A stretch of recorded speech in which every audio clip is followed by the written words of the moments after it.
Halo guys, kembali lagi di channel CM Fakta, tempat kita membahas berbagai kisah menarik, unik, dan kadang juga bikin kita berpikir ulang tentang hal-hal yang selama ini kita anggap biasa. Nah guys, pernah nggak sih kalian melihat seseorang dari luar negeri, lalu langsung berasumsi bahwa dia pasti tidak bisa berbicara bahasa kita? Banyak orang sering mengira begitu, tapi ternyata kadang kenyataannya justru jauh dari dugaan. Di video kali ini, kita akan membahas sebuah momen menarik ketika seorang pria asing yang awalnya dianggap hanya mat soleh biasa, tiba-tiba membuat semua orang terdiam karena kemampuannya berbicara bahasa Melayu dengan sangat lancar.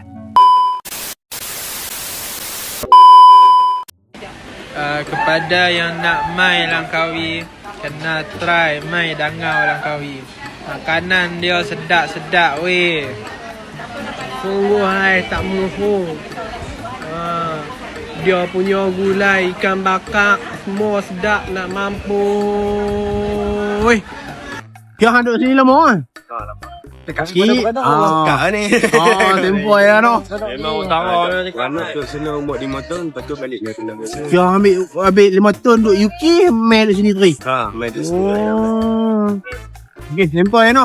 Kata sikit tempoh. Tempoh ya ni. Alamak. Weh, hang ni main mana? Asal boleh cakap Melayu? Hang duduk sini berapa lama? Okey, lah ni aku nak start jawab lah hampa punya soalan apa-apa hampa ada, okey? Okey, soalan pertama yang paling selalu aku dapat. Hang asal mana? Okey, jawapannya adalah aku asal daripada negara Tajikistan. Kamu tengok map ni, okey, Tajikistan kat sini. Ada Kazakhstan, Kyrgyzstan, China, India, Pakistan, Afghanistan, Turkmenistan dan Uzbekistan sekeliling dia, okey? Macam orang Malaysia dok kata negeri-negeri setan. Okey, apa pergi soalan apa ada pasal aku punya background ke, pasal Tajikistan ke, mana-mana ke, komen.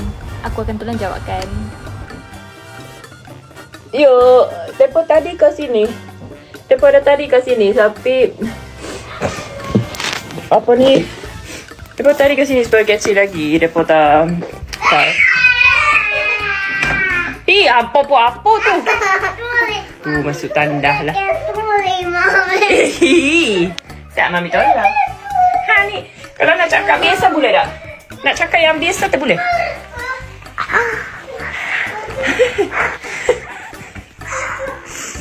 Dia dah reti nak buang tu hidung. Dia letak hidung.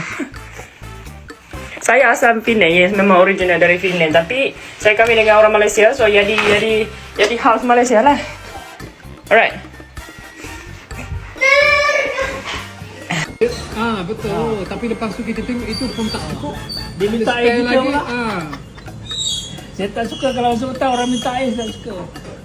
Saya okey je, saya bagi je. Tapi dia, saya bagi tak. Awak itu tak cukup. Itu tak cukup. Itulah saya sudah macam tu lah saya cakap. Kena buat air. Lepas tu kita macam ingat nak keluar. Jalan salah ke apa-apa berlaku. Betul. Kita sejam, 2 jam, 3 jam lagi.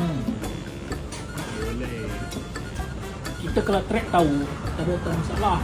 Kalau kita track tak tahu, itu yang kita tak boleh. Tapi saya biasa bawa sukarelawan kan. Saya kena cakap ke mereka sebab saya punya job bukan untuk tidak ada aksiden kemalangan tak. Tapi saya tak boleh buat kerja bodoh-bodoh. Contoh dia macam tempat curam saya, tak apalah biar je. Atau dia buat macam ada longkang, tak apa kita lompat. Kalau dia buat aksiden masa tu lagi susah. Salah saya. So tapi dia risiko mula daripada pagi. Sebab kalau dia tak minum cukup, nanti dia dahaga, dia lagi penat. Jadi memanglah dia akan jatuh sebab dia penat. Dia semua akan efek kepada air. So jadi untuk kurangkan risiko, terus saya mula dari saya cakap tentang air. Kenapa air penting macam tu. Lepas tu sebelum kita masukkan, silakan semua minum.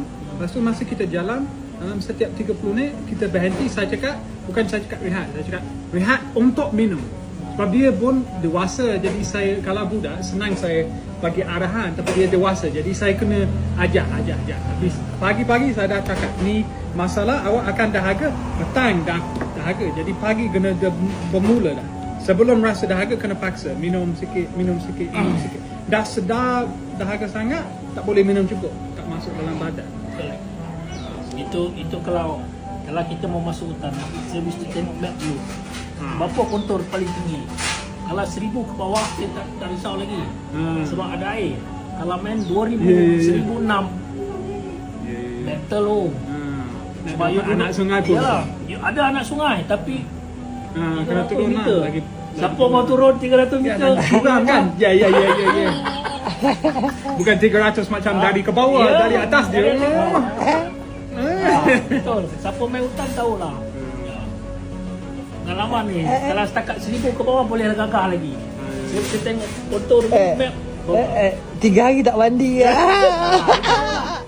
hari tak 3 hari untuk nak badan cukup lah. Itu- Bau, you sendiri bau lah. itu pentingnya kalau tengok kontor, sebabnya kita mengelakkan je lah 3 hari tak mandi. Lepas satu lagi bekal air kita kena pikul. Sebab tengok track lah. Kalau track kita atas mata. Takkan nak Ambil kena terpaksa jumpa air, kena ambil air. Air mana saya tak minum? Air kubang saya minum. Air lopak dalam tu saya minum. Apa lagi? Kita dalam hutan, tak ada pilihan. Sekarang kita jalan mau jauh, air tak ada. Kita mesti mau air. 14 hari. 14 hari jalan kaki. cari rotan lah. Itu biasa. Awalnya suasana terlihat biasa saja guys. Seorang pria asing hadir dalam sebuah percakapan santai bersama beberapa orang lokal. Penampilannya tidak jauh berbeda dengan turis pada umumnya, sehingga banyak orang langsung menganggap bahwa ia hanya bisa berbicara dalam bahasa Inggris. Karena itulah, orang-orang di sekitarnya juga berkomunikasi seperti biasanya, tanpa menyangka akan terjadi sesuatu yang cukup mengejutkan. Namun guys, momen yang tidak terduga pun terjadi. Ketika pria tersebut mulai berbicara, ternyata yang keluar dari mulutnya bukanlah bahasa Inggris, melainkan bahasa Melayu yang cukup fasih. Seketika, suasana berubah. Orang-orang yang sebelumnya berbicara santai langsung terdiam dan terlihat sangat terkejut. Banyak yang tidak menyangka bahwa seorang asing bisa memahami dan berbicara bahasa lokal dengan begitu baik. Bahkan, cara pengucapannya terdengar natural, seolah-olah ia sudah lama hidup di lingkungan tersebut. Kenapa? Kenapa? I need help. Kau faham aku cakap apa? Yes, I understand. So what you're kenapa saying. kau jawab dalam bahasa English? How do I say help? Mana aku tahu. Kau pergi sekolah kan? You know, right? I'm a fashion student. Demo dia orang ni tak kenal barang boh. Cakap bahasa Melayu.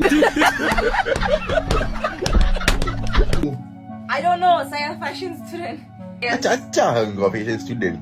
Kau gempak ke? I don't know what that means. Fashion student kau pakai pun macam homeless. Homeless? Excuse me? Homeless Mat, kau tengok. Macam homeless. Paid so much for this. Ya, kau beli kat Shopee RM20. Yeah, Kau Shopee. nampak. There's this competition and I'm Cakap ada competition. Saya dalam competition. I'm in a competition. Saya Saya Allahu dalam Akbar. competition. Saya masuk Saya competition. masuk competition. Lepas tu I'm trying to win it. aku dah cakap dia orang tak faham bahasa Inggeris. No, I don't know. So macam mana kau I nak want- tolong? Cakap boleh tak korang tolong like? Go ahead. Boleh tak dia ni aku pula yang stres kau tahu tak? Tu lah orang cakap belajar bahasa Melayu kau tak nak. Orang dah cakap belajar. I'm learning. I haven't Learning apa yang kau satu benda pun kau faham tapi kau tak boleh cakap. Boleh Cakaplah guys, aku masuk guys, competition. aku masuk competition. Guys, Competition. aku masuk competition. I would like your help. Cakaplah, okay guys, boleh tak korang tolong like design yang aku buat? Boleh tak orang boleh tak like? Ni bukan bahasa Melayu, Mat. Kau cakap bahasa apa? You're embarrassing me. Kau cakap macam ni je. Dengar. Kau cakap, guys, boleh tak korang tolong like aku punya post yang aku dah design? Too quick. I'm not rapping. Okay. Kau design lah benda tu. Yes. Kau design baju tu. Boleh awak tong take. Tongtek. Kalau hot tau, tongtek. So don't like. The most likes will win. Dia ni aku stres kau tahu tak? Aku dari cakap ni rajin belajar. Tak, aku busy. Lepas tu sekarang kau nak aku tolong. kau petak kat sini. Kau petak. I don't know what that means. Memang kau tak tahu. You don't know what it means. Sebab kau IC je biru. Perangai jangan. Aku marah. Aku marah dengan kau! Siapa yang buat aku ni? What? Cepatlah. In Malay again? In Malay lah. Dia mau tak kenal bagi apa. Dia orang ni. Dia orang kecek Melayu ke. Hello everyone. Saya masuk ke competition. Aha. Boleh awak tolong Cakaplah saya? balik kau macam. Cakaplah guys. Boleh tak korang tolong like. Aku betul-betul nak menang kontes Okay, ni. guys, bolehlah tolong like. Cakaplah aku yang design. Aku yang design. Kau design ke tak?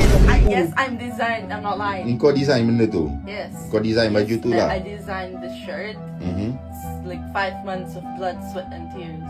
Tapi betul lah kau design? Yes. Okay. So kau nak dia orang like kat mana? On their Instagram, Mosimo. Cakaplah macam ni. Okay, nanti aku cakap saya akan letak Instagram dia orang kat sini. Cakap. Saya akan. Saya lakan. Lakan apa Mat? I cannot speak. 18 tahun Mat kat Malaysia. Oh, itu. Kalau dia kata blood, sweat and tears. So if you guys can help out, really much appreciated. Aku rasa design tu not bad lah. Untuk aku macam so-so lah. Tapi Get out of here. tak apa, tu je kau nak ni. Suruh dia orang like. That's it. Yeah. InsyaAllah kalau korang ada time, aku pula yang kena tolong kau.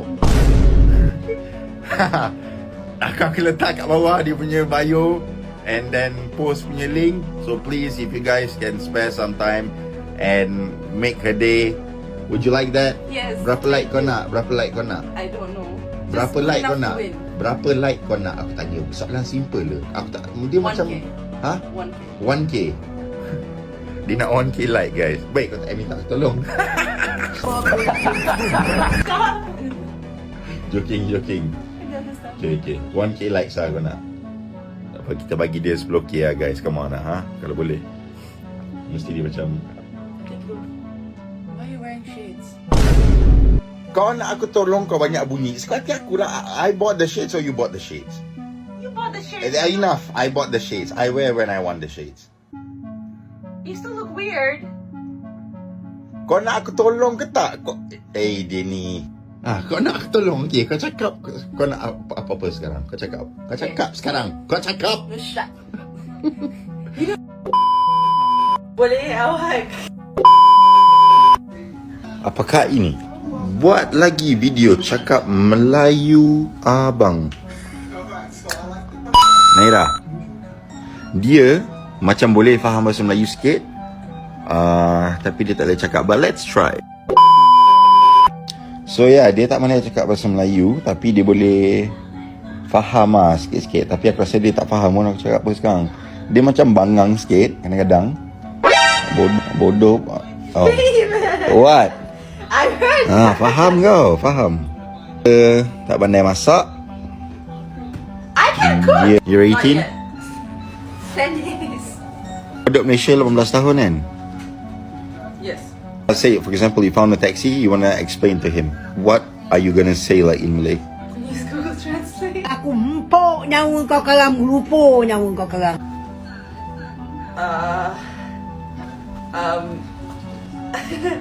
2,000 years later. Boleh awak bring me ke sana? I don't know. They'll understand, right? No. How do we say, I don't feel like going out today? Wait a minute. Saya tak nak pergi keluar. Demo tak kena bagai, boh. Demo tak kena bagai. You understand? You understand? You don't. A little bit. I heard demo. What's demo? You don't know. You don't know? You don't very know. I'm trying, okay? Kalau 18 yang sekarang dah nak masuk college, kau ada boyfriend ke tak? No. Ambau faham. Nasib baik kau faham. Dari situ guys, percakapan menjadi semakin menarik. Pria tersebut kemudian menceritakan bagaimana ia bisa belajar bahasa Melayu. Ternyata, ia tidak hanya belajar dari buku atau kelas formal saja, tetapi juga dari interaksi sehari-hari dengan masyarakat setempat.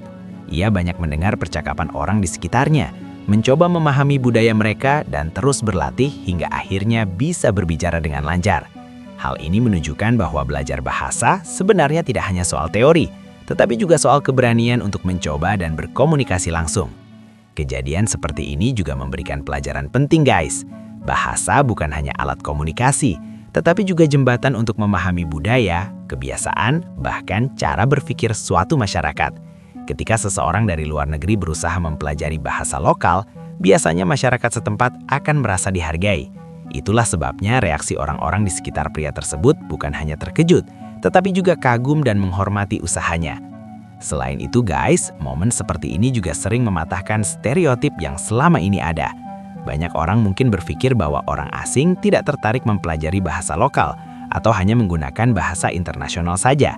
Padahal kenyataannya, banyak juga dari mereka yang justru sangat menghargai budaya tempat yang mereka kunjungi dengan cara mempelajari bahasa dan kebiasaan masyarakatnya. Dari kisah ini, kita bisa mengambil pelajaran berharga guys. Kadang kita terlalu cepat menilai seseorang hanya dari penampilan atau latar belakangnya. Padahal bisa saja orang tersebut memiliki pemahaman yang jauh lebih dalam tentang budaya kita daripada yang kita bayangkan. Karena itu, penting bagi kita untuk tetap terbuka, menghargai usaha orang lain dan tidak mudah berasumsi. Selain itu guys, cerita ini juga bisa menjadi pengingat bagi kita semua bahwa bahasa dan budaya adalah sesuatu yang sangat berharga. Jika orang dari luar saja bisa berusaha mempelajarinya dengan serius, tentu kita sebagai bagian dari budaya tersebut juga harus lebih bangga dan terus melestarikannya. Semoga kisah ini bisa memberi inspirasi dan sudut pandang baru buat kalian semua. Kalau menurut kalian cerita ini menarik, jangan lupa dukung channel CM Fakta dengan like, share, dan subscribe agar kita bisa terus menghadirkan cerita-cerita menarik lainnya. Sampai jumpa di video berikutnya guys!